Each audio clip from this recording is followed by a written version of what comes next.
Giuseppe Verdi, Joe Green in English, if you wanted to translate that, was a very well-known composer during his own lifetime, unlike some of the composers we've talked about in the past, like Bach. He started studying organ at the age of 3, which to me is kind of mind-boggling. You can't even reach the pedals when you're 3, so I guess he learned to play the keyboard part, and then as he grew tall enough, he could reach the pedals. By the time he was 9, he was actually the organist in his village, so he was obviously very good at it. And this was a fairly small village. So how is it that this man who was probably a prodigy at the organ, why is he famous for opera? Because we certainly don't think about Verdi as being the great organist of all time. So this is how it happened. His family sent him to Milan, which is where La Scala, which is the most famous opera house in the world, is. And they sent him there to go to the conservatory so he could study to be a musician. But he was 18 by the time they sent him, and the conservatory wouldn't take him because they thought he was too old at age 18. But they also said his piano skills weren't good enough. And, if you're going to be a music major of any sort, even today, you have to have some piano skills. So that's something that has a very long tradition, obviously. So what he did was go to La Scala, and he studied keyboards with the keyboard player at La Scala. So he had this in to the opera house in Milan. So he went back to his village, he got married, then he brought his family, which by this time was his wife and a daughter and son, but the daughter died right before they left, and moved back to Milan, where he had his first opera produced. Unfortunately, as I said, his daughter died right before he moved, and then his son died, and then his wife died, all within a 3-year period. You can imagine how devastating that would be. He was so devastated that he actually considered never composing again. He was just heartbroken. But somebody talked him into composing again, and the first work that he produced was an opera called Nabucco, which is the Italian name for Nebuchadnezzar from the Bible. And in this story, there is a chorus that the Hebrew slaves sing. So this opera was a very big hit. Now let's put this into a historic context. Remember I said when we talked about our introduction to the Romantic period that Italy at this time was not one country. It was all these different little princedoms and kingdoms and dukedoms, pick a name, but all these little small entities that were run by one person. Well, there was a group called Young Italy was formed and decided that they really wanted Italy to be one country. So that was a big movement, and that movement is called the Risorgimento. So in 1861, Italy actually does become a unified country. But in the process of working toward that unification, Verdi became a very important figure. He was very supportive of the idea, and they took this chorus of the Hebrew slaves from Nabucco, and they used it as a sort of rallying cry, or you might think about it as the theme song for the Risorgimento, because it's a song about overthrowing the yoke of your oppressors and that sort of thing. You can imagine what slaves would be singing. So they used this song as sort of the guiding theme for their movement, but they also used Verdi's name.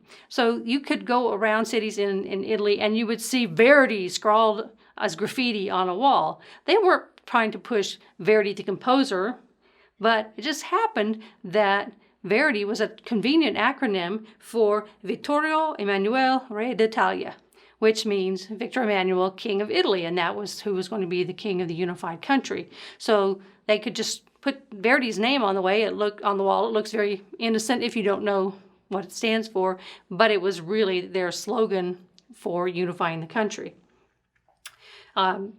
Verdi actually wrote some operas that were considered political. In fact, he wrote one that the censors didn't like, and they wanted him to move the setting. They didn't want it set in Italy because they thought that it was a little too close to home there in terms of the political activity.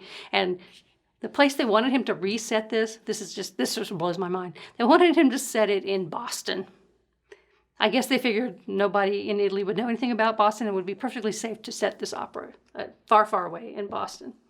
So Verdi was very successful as an opera composer, made lots and lots of money, and as we know with lots of composers, when they make plenty of money, then they feel free to compose what they really want to compose.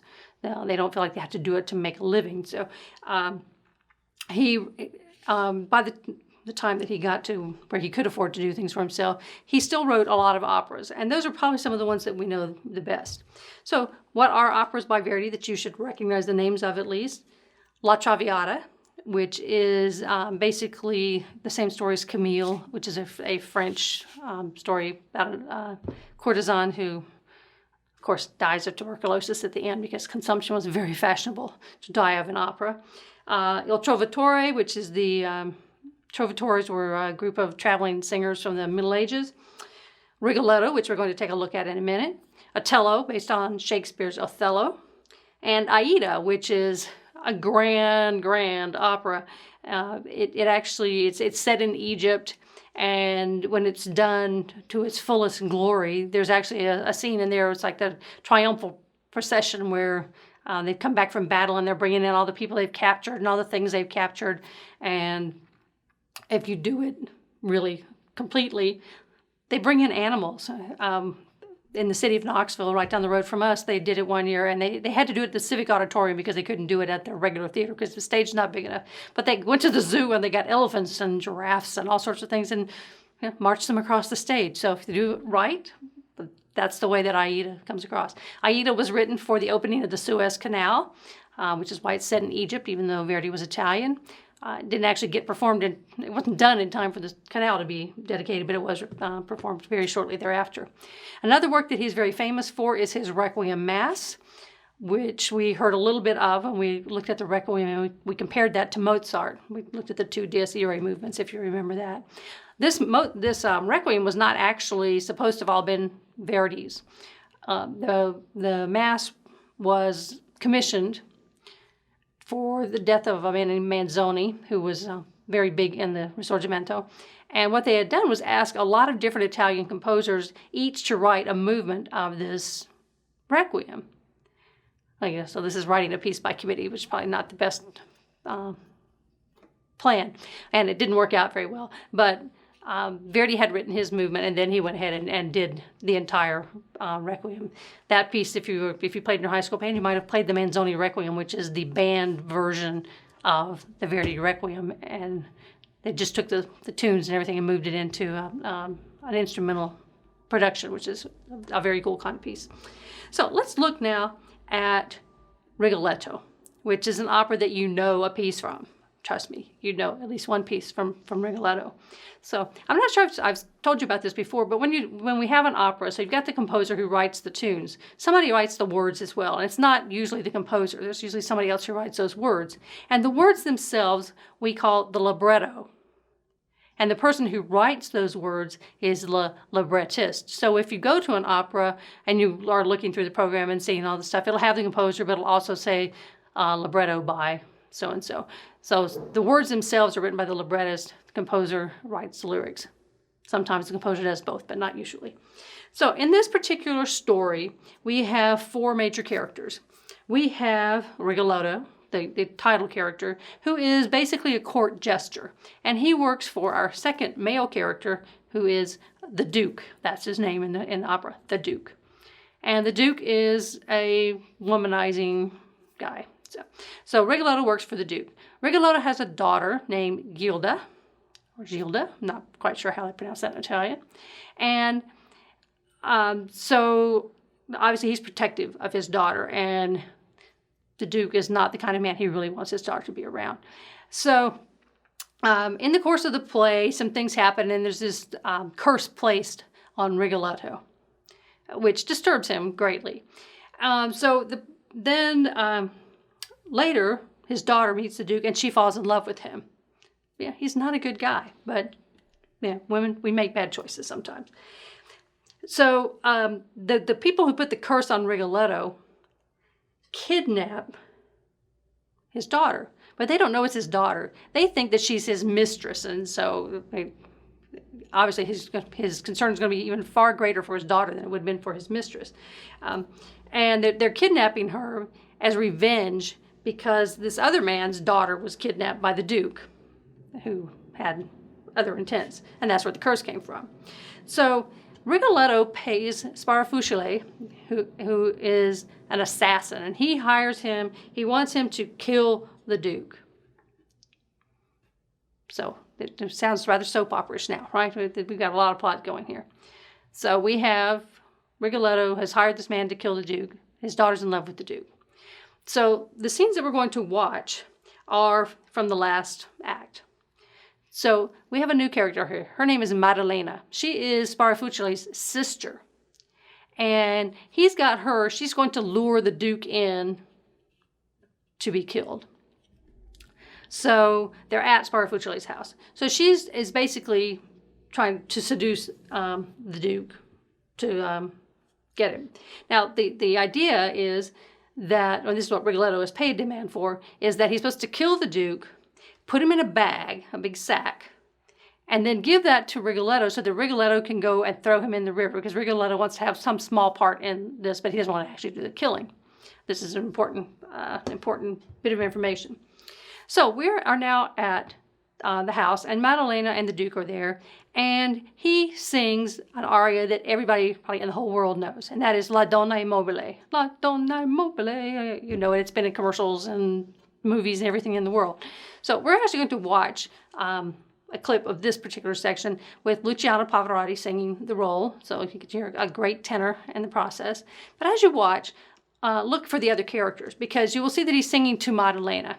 And what he's singing is about how fickle women are. Now, here's a man who's got a girl in every port, and he's talking about women being fickle. But that's what the whole song is about, that they change their minds just at a whim, and it's like things floating on the wind. So that's what the text is about. There's a section there where you see there's a window there, and outside the window is another woman, and that other woman is Gilda. And she and Rigoletto are outside the house. So they're sort of eavesdropping on all that. So take a look now and listen to La Donna è mobile from Rigoletto.